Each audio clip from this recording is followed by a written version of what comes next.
네, 여러분 안녕하세요. 오늘 또 연세대학교의 김상근 교수님을 모시고 이 중상주의 시대 유럽의 자본가들에 대해서 알아보도록 하겠습니다.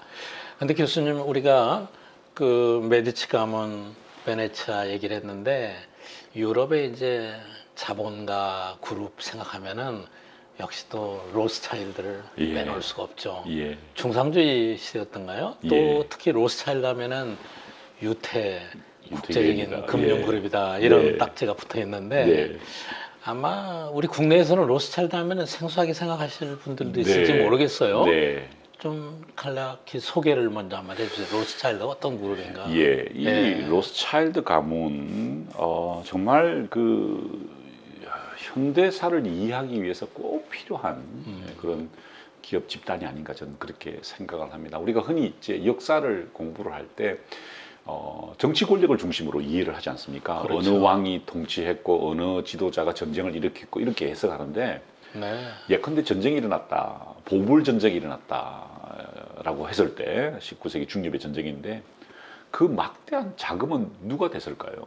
맞습니다. 당시 세금이 그렇게 거칠 때가 아니었습니다. 맞아요. 왜냐하면은 아직 국민들이 세금을 낸다는 개념이 없었을 때였거든요. 그럼 전쟁을 해야 되는데 포를 사야 되고 군인들에게 월급을 줘야 하는데 나폴레옹이 그렇게 말했습니다. 병사들은 빵을 먹여야 전진한다 이런 표현을 했는데 맞습니다. 빵값은 누가 되나요? 맞아요. 그러면은 그 돈을 댄 사람들이 있었다라는 거죠. 바로 저는 사실 경제학자로서 예. 교수님 말에 100% 동의합니다. 예. 우리 사회 교과서는 정치 중심이에요. 그렇습니다. 그런데 네. 선진국에서는 네. 제일 인기 있는 과목 중에 하나가 경제죠. 경제질입니다. 그렇군요. 어떻게 해서 발전하고 어느 지역이 네. 어떻게 되나 우리나라는 네. 전부 정치 중심이에요. 네, 그렇습니다. 예컨대 워터루 전쟁. 예. 1815년에 나폴레옹하고 영국이 붙은 전쟁인데 그렇죠. 나폴레옹이 졌죠. 예. 근데 양쪽에 누가 돈을 댔냐 이거죠. 로스차일드였습니다. 이 사람들이- 로스차일드였군요. 예. 그 이후에 보불 전쟁, 7년 전쟁, 심지어 러일 전쟁. 이 러일 전쟁 우리하고도 직접적인 연관이 그렇네요. 있죠. 왜냐하면 우리 한반도에 패권을 놓고 러시아와 일본이 붙었는데 그때도 로스차일드가 돈을 댔습니다. 그러니까 그 자본 권력이 정치 권력과 밀접하게 연관되어서 이제 시작되면서 이 세계사의 흐름을 주도했다고 저는 생각을 합니다. 예를 들어 로스차일드가 돈을 빚을 때 예를 들어 두 나라가 전쟁을 한다. 그럼 전쟁 자금을 빌려주는데 어느 쪽을 더 지원하냐에 따라서 승패가 결정됩니다. 그러겠죠. 그런데 어느 쪽을 지원했을까요? 이펀 군주제를 지원했습니다. 아, 입헌군주제. 왜냐하면은 예. 정통 왕조는 위험하다. 왜냐하면 이 자본가들이 돈 빌릴 때 제일 위험한 게 돈 못 돌려받는 거잖아요. 정통 그 왕족들은 위험하다. 그렇다고 민주주의 제도를 사용하는데 들리면 이것도 위험해. 불안하다. 불안하다는 거죠. 이 돈 회수를 못 한다는 거죠. 그래서 이펀 군주제를 시행하는 나라에 돈을 대기 시작합니다. 사실 이 로스차일드 가문은 독일계였거든요. 예, 독일계. 독일계였습니다. 네. 독일계 유태인들이었습니다. 프랑크푸르트에 출발했는데 영국으로 집중적인 그 화력을 재정적인 그 어떤 그 홈그라운드 그쪽으로 옮겼습니다. 왜 그럴까요? 이펀 군주제 그렇습니다. 그렇군요. 그 런던에 가면 로스차일드 그렇습니다. 예. 영국이 세계의 패권을 장악할 수 있었지 않습니까? 19세기에. 그렇죠. 뭐 해가 지는 나라가 아니다. 뭐 우리는 해가 지지 않는다 했는데 그 돈들, 예를 들어 인도를 공략할 때, 수에즈 운하를 만들 때 돈이 다 어디서 났을까요? 바로 로스차일드가 뒤에서 그 이펀 군주제를 지원했기 때문에 그런 성장이 일어났다는 거죠. 그러니까 사실은 현대 자본주의의 역사, 아니 인류의 역사에 아주 지대한 공헌을 했는데 우리는 잘 모릅니다. 이게 우리가 몰라서 모르는 게 아니고요. 그 이야기를 잘 공개하지 않기 때문에 모르는 겁니다. 네. 왜냐하면 역사 자료가 없습니다. 그 사람들은 자신의 정보들을 공개하지 않고 있었어요. 그러다 보니까 우리가 그걸 잘 몰랐고 우리는 이제 뭐 정치 권력이 이 세상을 지도한다라고 그렇죠. 우리가 이해해 왔던 것이죠. 그런 얘기들은 또 잘 공개 안 하려고 하죠. 그렇습니다. 근데 로스차일드 하면은 제 기억에는 이제 금하고 관련이 많고 네. 금의 유통에 네. 절대적인 영향력을 갖고 있다 이렇게 알려져 그렇습니다. 있잖아요. 예, 예. 한마디로 금본위제의 예. 의 주역이라고 볼 수 있습니다. 그리고 금본위제는 사람들이 쓰고 있는 통화를 가지고 가면 금하고 바꿔줄 수 있는 그렇죠. 그런 제도죠. 예, 정확하게 매치를 시켜서 네. 하는 건데 아까 말씀드린 그 워털루 전쟁이라든지 그 이후에 있었던 전쟁의 자금을 어느 나라 지표로 지불할 것인가에 대한 문제가 생기겠죠. 예를 들어 독일의 프로이센하고 프랑스가 싸운다 했을 때 어느 나라 돈으로 지불할 것이냐. 결국에는 어느 돈도 믿을 수 없죠. 그러니까 결국 금으로 갈 수밖에 없는 겁니다. 그래서 금이 이동했는데 재미있는 것은 이 로차일드 가문에는 그 금을 이동하는 수단이 따로 있었다는 것입니다. 오. 그게 제일 무서운 점이었던 것 네. 같아요. 금은 잘못 이동되면 강탈당하지 않습니까? 그렇죠. 도둑이 얼른 따라들는데 그 이동 수단을 완벽하게 갖췄습니다. 그게 로차일드 마차였는데요. 예, 특별 경호원을 거스리고 여기에 빨간 완장을 차고 네. 로차일드가 달리면은 어느 누구도 건드리지 못했습니다. 왜? 국가가 보호해 보호해 주기 때문에. 주니까. 왜? 이 금을 뺏기면은 나라 경제가 엉망이 되니까 전쟁도 패하게 되고 그러니까 그 완장을 차고 말을 달리면은 비켜주는 거죠. 그래서 이 금이 자동적으로 왔다 갔다 하고 이 로차일드 가문은 5명의 형제가 이제 전 유럽을 거의 장악했는데요. 런던, 그 다음에 프랑크푸르트가 있고요. 비엔나, 파리, 나폴리 그렇게 5개가 대표적인 도시는 다 가요. 다 가지고 있었습니다. 예. 그러면서 이 사람들은 환율 조정까지 했습니다. 환율을 조정하면서 이 사실 금이 왔다 갔다 하면서 이제 환율이 발생되면 그걸 그렇죠. 어떻게 바꾸느냐에 대한 문제가 생기면은 그것을 조정하는 역할까지 했습니다. 거기에 국가 채권을 발견하고 국가 채권에 대한 고정 수수료를 부담하고요.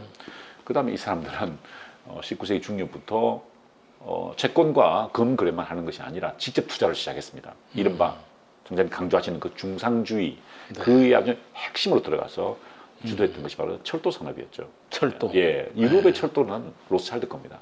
예, 오. 거의 뭐 80~90%가 로스차일드 것입니다. 물론 미트랑 대통령을 포함한 이제 20세기에 들어서 국유화되기 시작했죠. 뺏긴 겁니다. 네.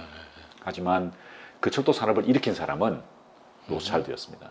이 로스차일드의 놀라운 점은 국가를 국가 단위로 보지 않고요.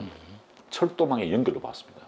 철도망의 연결. 예, 네. 국가가 아니라는 겁니다. 자기들이 볼 때는 예를 들어 신생 국가가 생기고 나라가 전쟁하는 것은 나라끼리 싸우는 것이 아니라 철도 노선이 생긴다.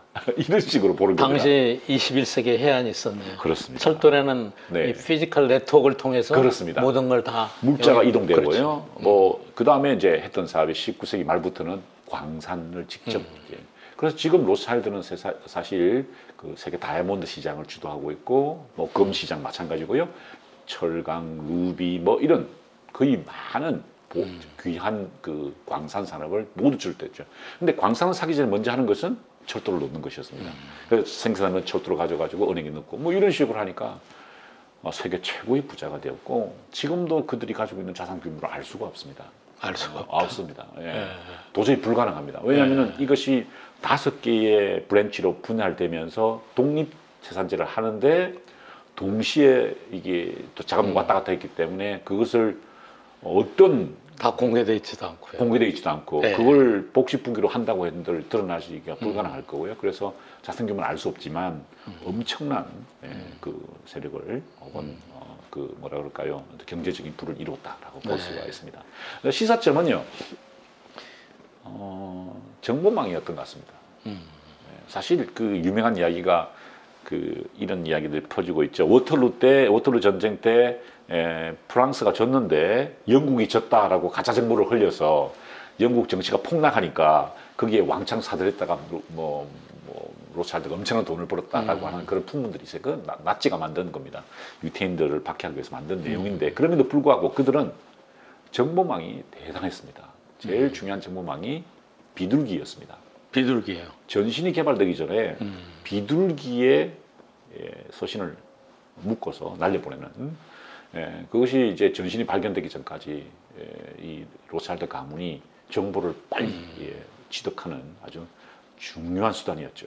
네. 그들은 그 정보를 가지고 투자를 하고 이렇게 부를 쌓아갔던 것입니다. 정보망 사실 지금도 뭐 굉장히 중요한 이야기죠. 그러니까 이미 말씀하셨지만은 로스차일드 가문이 부자가 어떻게 됐느냐. 예. 처음 출발은 그러니까 네. 국채를 발행하고 돈을 다루고 금융업이었네요. 제일 첫 출발은 사실은 아주 미미한 동전 판매였습니다. 오. 옛날 동전. 그것도 금융산업이죠. 아, 일종의 연쇄산업이죠. 예. 근데 그 다음에 했던 일이 그 이제 독일에 조그마한 왕이 있었는데 그 사람 밑에 가서 이렇게 동전 사라고 이렇게 한 거예요. 그런데 나폴레옹이 공격에 들어오니까 이 사람이 도망가야 되지 않습니까? 아하. 그러니까 자기 돈을 그 사람한테 맡긴 거예요. 로차일드한테. 네. 내가 좀 잘 보호하고 있어라. 하고 도망갔다가 돌아보니까 이 로차일드가 다 돌려줬습니다. 그대로. 네. 그랬더니 야, 너 정말 훌륭하다. 네. 그러면은 내가 지금부터 내 돈을 30년간 맡길 테니까 어허. 이 돈을 연이자 2%만 받겠다. 그러니까 그걸 가지고 영국으로 간 겁니다. 어허. 영국으로 가서 투자를 하기 시작한 겁니다. 그러니까 네. 금융산업과 연관이 된 거죠. 그렇네요. 그리고 그다음 그 약속을 지켰겠죠. 약속을 그걸로? 지킨 겁니다. 약속을 네. 지켰고 그 자본을 가지고 채권과 이제 사업할 때 뛰어들기 시작하는 거죠. 그래서 이제 금융업으로 이제 큰 네. 부를 신용과 정보 이것이 첫 출발이지 않았나 네. 이런 생각이 듭니다. 이 워렌 버핏 사례하고 아주 비슷한 점이 있네요.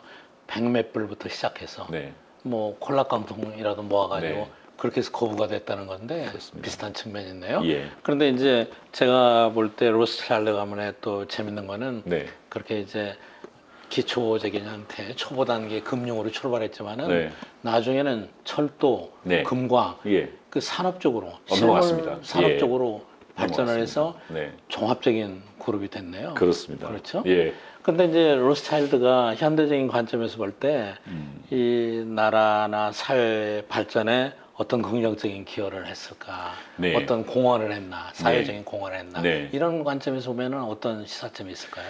이 사람들은 유태인들이었습니다. 아까 워렌 버핏 말씀하셨는데 그 사람도 그래, 유태인이죠. 맞습니다. 뭐 사실은 뭐 다 아시는 이야기입니다만은 전 세계의 유태인 인구가 뭐 0.5%밖에 되지 않습니다. 그런데도 불구하고 노벨상에 무려 뭐 25% 정도를 노벨상 맞습니다. 수상자들이 네. 유태인이다. 경제학자는 더 많아요. 그렇습니다. 예, 3분의 2 특히 이상이라고 경제학적이 그래요. 예. 유태인들이 뭐 그래서 총장님 유태인이 아니신가 그런 생각을 하는데 아니 정말 그 유태인들의 공헌이 지대한 네. 것 같아요. 뭐 학문의 발전도 그렇고요. 이 로차일드 가문은 사실 자선 사업을 굉장히 많이 했습니다. 네. 그리고 제가 참 놀랍게 생각한 것은요. 제가 그걸 적어 왔는데 153종의 곤충, 18종의 포유류, 14종의 식물, 3종의 물고기 등등 학명을 부여했습니다. 자연자원이네. 아니 그 학명 예를 들어 뭐 라틴어로 돼 있는 거거든요. 그렇지, 그 뒤에 보면은 어떤 동물의